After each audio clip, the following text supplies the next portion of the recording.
আমরা সবাই যাই দেখি যে মানে পুরাটা মসজিদ রক্ত দিয়া ভরা। এই রক্ত দিয়া মারার পরে এখানে আবার পানি ফেললাম, মানে রক্ত পরিষ্কার করে গেছে, যে মানে চিহ্ন না থাকে মারছে, মানে মুখের এদিকে বোঝা যায় না। আমরা বাসাতে আনার পরে মানে আমরা দেখা চিন্তাছি না, মানে মুখের এই দিকটাতে একটা কোপ দিচ্ছে, মাথার এইদিকে তো মানে কোনো অস্তিত্বই রাখে নাই।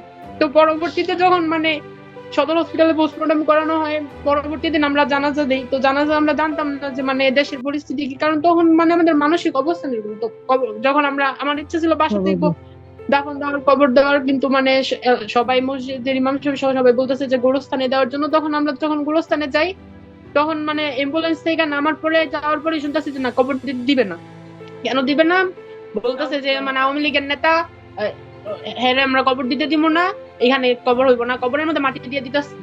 এবং কি এমন মানে আজানটা পর্যন্ত আটকায় রাখছে আসলে, যে আজান দিতে দিব না, আজানও দিতে দিব না, নামাজও পড়তে দিব না, এখানে কবরে দিতে দিব না। বাস, তখন আমরা মসজিদের ভিতরে আমাদের মানে এলাকার মানুষেরা এটার প্রতিবাদ করছে। তো তারপরেও মানে যখন জানাজা দিই তখনও তারা অলরেডি মানে, তখন আমরা 5 তারিখ আসরের পরে জানাজা দিয়েছিলাম, কারণ আমরা বাসাতে লাশ রাখতে পারি নাই, সদর হসপিটালে পোস্টমর্টমের জন্য রাখা হয়েছিল। তো পরবর্তীতে মানে যখন কবরে নামাই, তখনও মানে স্লোগান দিতেছে বাইরে দিকে যে লাশ দিবে না, মানে আমাদেরকে এমন একটা অবস্থা। যখন মানে আব্বুরে মানে দাফনের জন্য কবরে নামি, আমি আমার বাবার মাথার উপরে হাত রেখা, মানে ভরটা আমি নিতে পারতাছি না, এমন অবস্থা, মাথার পিছনে হাত রেখা দেখতেছিলাম মাথা ডাইবা গেছে ভিতরে।